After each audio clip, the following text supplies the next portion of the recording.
Halo teman-teman, kali ini kita akan melihat bagaimana aplikasi penjualan berbasis VB.NET terhubung ke database MySQL dan bagaimana proses login dilakukan. Yang pertama, langkah pertama kita harus pastikan teman-teman sudah mempunyai aplikasi XM Control Panel untuk MySQL-nya dan juga aplikasi Video Studio baik itu versi 2013 maupun 2022. Untuk yang pertama kita lakukan konfigurasi dulu di XM-nya ataupun MySQL. Kita buka dulu XM. Lalu selanjutnya kita klik start untuk Apache-nya.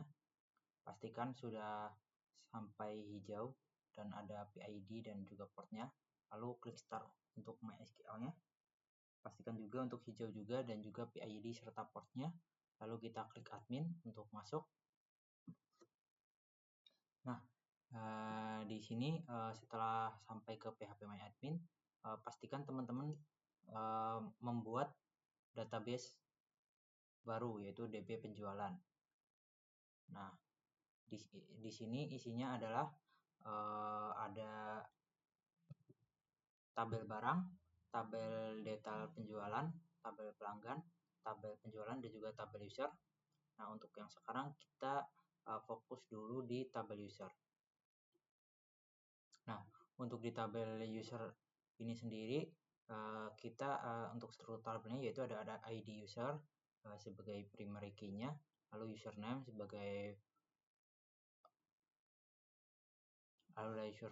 lalu ada password, lalu ada nama dan juga role. Nah, untuk yang pertama kita buat dulu satu data yaitu dengan ID user 1, lalu username-nya adalah admin, lalu password-nya adalah admin123, namanya adalah administrator dan juga role-nya adalah admin. Setelah kita buat database, lalu selanjutnya kita masuk ke aplikasi VB-nya.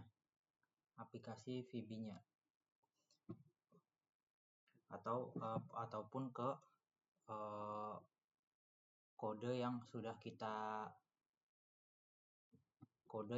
kita bikin atau aplikasi yang sudah kita bikin, aplikasi VB.NET yang sudah kita bikin. Nah, kita masuk saja ke aplikasi penjualan.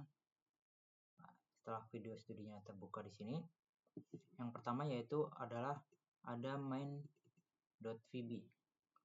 Nah, main.vb di sini kita yang pertama setelah punya aplikasi lalu sudah punya database di SQL, kita akan mengkoneksikannya dari aplikasi ke database.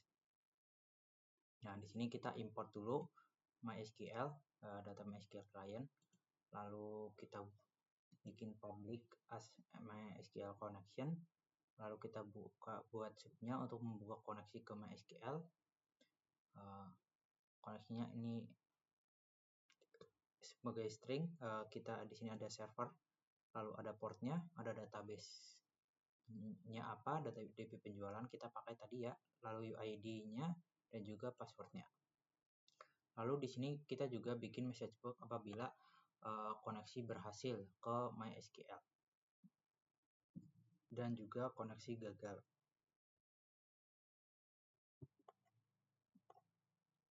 Lalu setelahnya kita ke form login.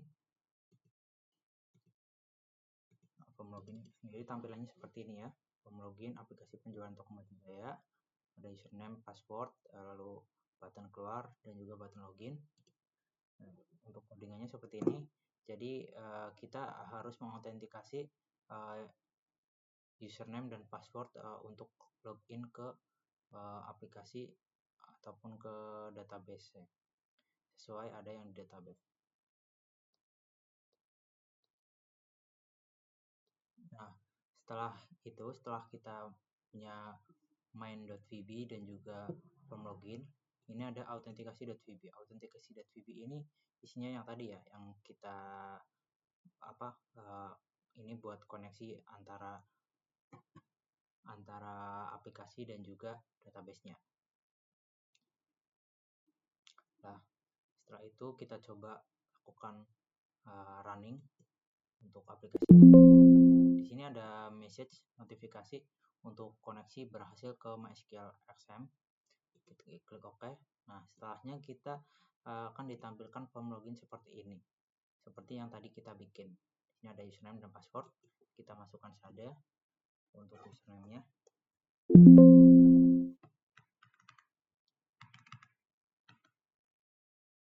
Tadi username-nya kecil ya.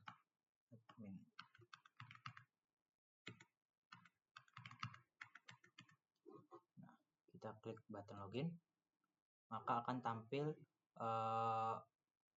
form aplikasi penjualan toko Maju Jaya.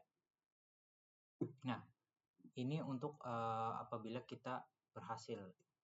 Apabila kita gagal untuk loginnya, maka akan muncul notifikasi seperti ini. Misal passwordnya 123 login. Nah, ini ada notifikasi untuk aplikasi penjualannya gagal login. Mungkin itu yang bisa saya sampaikan. Kurang lebihnya, apabila ada salah kata, mohon dimaafkan. Wabillahi taufiq wal hidayah. Wassalamualaikum warahmatullahi wabarakatuh. Terima kasih teman-teman.